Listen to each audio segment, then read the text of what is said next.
Hello and welcome. My name is Sister Farah, and here at Sword of St. Michael, we're about to present you a great source of truth. Today, our meditation moment inspiration comes from Mark 10:46 to 52, and we are about to talk about I can't find an exorcist. How can I exorcise my own demons? Don't go anywhere. This is going to be good.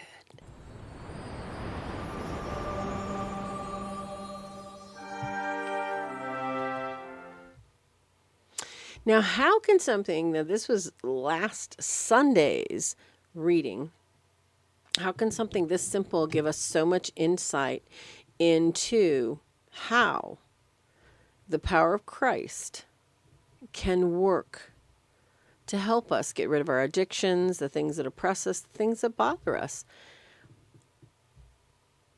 And I'm going to tell everybody, God will never, ever allow anything to completely overwhelm us that we cannot exercise, kick back, bind off of us. He will never, ever allow that. We must participate or in some way be allowed to participate in the divine purposes of God for our own sanctification, go through the trials and the sufferings set before us. So, let's pray ourselves in and think about, how is Mark 10:46 to 52, the story of Bartimeous, going to help us exercise our oppressions, demons, and anything else that's bothering us, because I can't find an exorcist that can help me. Okay? In nome Dei Patri, et Filio, et Spiritus Sancti, sic erat in principio et nunc et semper et saecula saeculorum. Sancta Michael Arcangele, defende nos in prelio. Contra nequitium et insidious diaboli esto presidium. Imperit illi Deus, supplicis depercamur tuque, princeps maletia celestis satana maliosque, spiritus malignos, qui et peritionem animarum pervegantur in mundo divina virtute, in infernum detrude. Amen.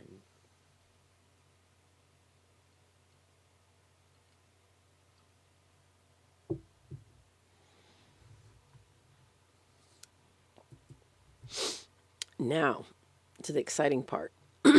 First of all, I wanted to let you know that I'm going to be doing live exactly not this Thursday, but next Thursday. I'm going to be letting my Patreon subscribers know. I'm going to be working with some people that are going to help me get out there on socials again.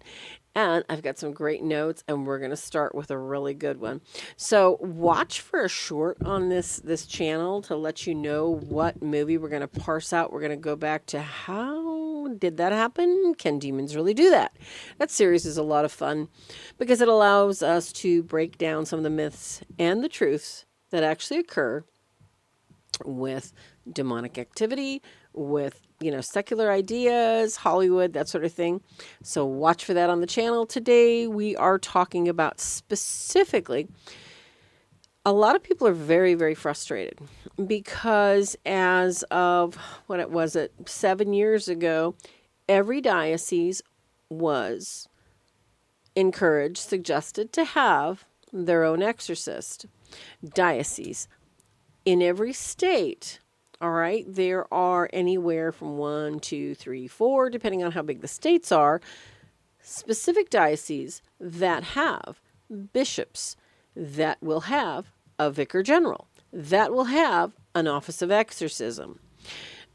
Not all dioceses have the office of exorcism. Not all dioceses have a vicar general that can direct you to somebody that can assist you in oppression or possession. And this is not to encourage you to think that you're possessed and you need to call. This is to encourage you that should you know of someone, or should you be going through something difficult, you have resources to ask questions, to get your questions answered. And I promise you, as you're listening to me right now, if you have a question that you cannot get answered, I guarantee you, I promise you, if you send an email to help@swordsofstmichael.org, you will get your answer. You can post it below too. And if I don't know it, I'm the first to admit it. I will contact one of my exorcists that I know, and I will get that answer for you. Okay? Onward and upward. I'm hoping you'll give this video a thumbs up. I'm hoping you'll receive something from it that can either get your mind working and thinking, or potentially you get so excited about it you want to share it with everybody you know. Either or, I'm hoping. So, Sister Farah, lay professed Franciscan, we're going to dive right in. So, the tale of Bartimeous is a really, really good one. Like I said, this is from last Sunday, and I'm just going to go over the highlights because I'm using this as the backdrop of something I want to talk to you about that it's happening like every week. For many of you that do not know me, I do handle oppression, possession, infestation, all sorts of cases that take me from the base to find out who, what, when, where, how long, into the psychological and the physiological, the physical. What's the physical help like? I basically take somebody through a history to find out what are all the elements that are going on before we get the exorcist involved. So, Bartimeous. This is the story about a blind man. And this is about a story that is in Mark 10:46. This man, Bartimeous, had learned because he was blind, his resource was to sit on the side of the road and beg. Alms for the poor. He had no way of earning any money or taking care of himself, so this was his main financial support. Now, he was begging one day, and all of a sudden he heard the buzz in the crowd. He did have good hearing, and it said that Jesus of Nazareth was coming down the road. Now, he got excited and started crying out loud, "Jesus of Nazareth! Jesus, Son of David, have pity on me!" Now, the crowd, which had gathered because everybody had heard about Jesus' miracles, they were excited to see him, they were all pressing in. And, of course, a little blind guy sitting on the side of the road, he was easily just, people were shoving him, saying, "Shut up, be quiet, be silent, nobody wants to hear you." They were all excited to get a piece of Jesus. So he was just determined. He said, I'm going to scream louder. So he kept calling out. Bartimeous kept calling out more and more and more. "Son of David, have pity on me. Son of David, have pity on me." Now Jesus stopped because he heard him cry out, and he said to his disciples, Call him over here." So the disciples came over to Bartimeous and they said, "Hey, have courage. Get up. Jesus is calling you."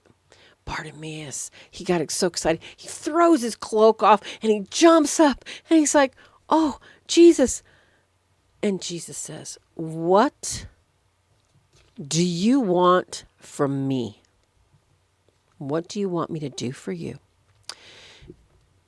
In Greek, Hebrew, basically, what is it that I can give you? What can I give you? Bartimeous, the blind man, says, "Master, I really want to see." And Jesus told him, "Go your way. Your faith has saved you." He didn't say, "Don't worry, your blindness is going to go away in 5 minutes." He didn't say, "Well, you know what? If you go do this and go do that and go do that, your sight will be restored." No, he said, "Go your way. Your faith has saved you." Immediately, Bartimeus, his sight was restored, and he followed him on the way. Now, what does that mean? That means that he became a follower of Jesus. His faith was so deep and so inspired, and it was just so strong. He was compelled to follow the way, as it was called. Now, this little story of Bartimeous and the blind man, follow me here if you can. It inspires me to think of the many cases that I have that, for whatever reason, fall away, get frustrated, call back and say they've tried everything, nothing's working. Or they call me telling me that, they've had this and they've had that and they've had this healing and they've been to this charismatic center and this and nothing works. Or, one of the latest ones is, well, I had a deliverance by, this Catholic diocese and this priest and da-da-da, and I'm really not into Jesus or anything, but I really, I can't do this anymore. You're not into Jesus. Okay. What we are seeing is an unprecedented amount of people that are frightened, scared, subject to, as Father Ripperger would say, the concupiscible appetites, the inclinations to follow our lower nature are so strong right now because our world is a pretty dark place as it is, but with all the things going on right now, it's compounded. People are so separated from family, from children. Times are tough. And what do we have here? We have people that are exposed, and I'm telling you, on a daily basis. Any newspaper, any billboard, any advertisement, you look in the cosmetics section, you look anywhere, and there are satanic symbols, pedophilia symbols, everywhere. It's almost like it's trickled in to our conscience, and we don't even know it's there. There are so many suggestions, and if that isn't bad enough, we can listen to any radio, look at any YouTube. A lot of people are doing socials on X, Facebook, Rumble, and you're told how ugly you are, how fat you are, you're too hairy, you're too old, you're too gray, you're too wrinkly. The messages are endless on how we are not enough. Now, if that isn't enough to push us all over the mental bridge of like, oh my gosh, I'm horrific, I'm Quasimodo, then you have the little devils. I call them the cockroaches. The cockroaches are out biting your ankles. Why do I call them the cockroaches? Because they're easy to stamp out. Okay, very easy. And if you can hit the little ones as they start coming in, the bigger ones don't get a grip. Because you have the little ones that are cockroaches, and then you get the mosquitoes, okay? The mosquitoes that actually start sucking your blood. And then you get the bigger ones, like the horseflies, that start taking your blood. And then, then we're not going to go that deep and that far. But this is how I liken them to on the spiritual warfare plane. And what we're dealing with here is I'm seeing more and more people that won't even sit on the side of the road, hoping for an opportunity to collect alms or receive a healing. They won't even go to the road. It's frustrating. It makes me want to cry. It makes me want to scream. It just is right now. The majority of people that are seeking help want the pixie dust. They want to pop that quarter in the bubblegum machine and instantly, healing, instantly, exorcism, my problems are solved. It doesn't work that way. Not once in any Bible passage, New Testament, Old Testament, anywhere, did Jesus go chase somebody down and say, oh, by the way, you need your eyesight healed. I'm going to heal you. Did he once go look for a child that was demon possessed and say, your child needs to be freed from this? Not once. Not once did he have to chase somebody down to set them free. What is the point of this. The point is that you and I are the most important part of the partnership in order to exorcise our own demons and pursue our own spiritual healing. Why do I say the most important part? With God, all things are possible. But if we don't get up and reach out for help, how can God help us? How does even God know that we're turning to Him? And this is the problem we have today. We have people that think, well, I saw the prayers and I tried to pray the prayers a couple days, but nothing's happening. Now, the patience level and persistence level of what you need from God will absolutely continue to either ask God and the angels for assistance, rendering what assistance is possible in order for your sanctification, or will basically say, well, I guess it's not important enough. They tried it and, oh well. Exorcism, healing, and deliverance is not anything that's instant. It's not anything that you're going to be able to just snap your fingers and say, yep, that prayer healed me. I had this one prayer, and I talk about these prayers a lot, the Book of Deliverance, and I think I need to do a show about that just so I can go over some of these prayers for you guys. When we look at instances of where Christ was healing in the Bible, I love the story about the woman that came to him with a possessed daughter, and she's begging him, and he's just refusing her and dissing her, and she's just, please, please, please.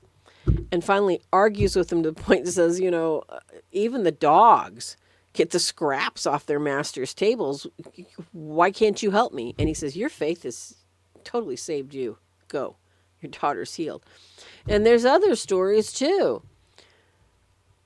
We must, if we need inner healing, if we need to be delivered from someone, something, some trauma, we have to show up and we have to keep putting it at the foot of that cross, at the foot of that cross, at the foot of that cross, over and over and over again until Christ says, my daughter, my son,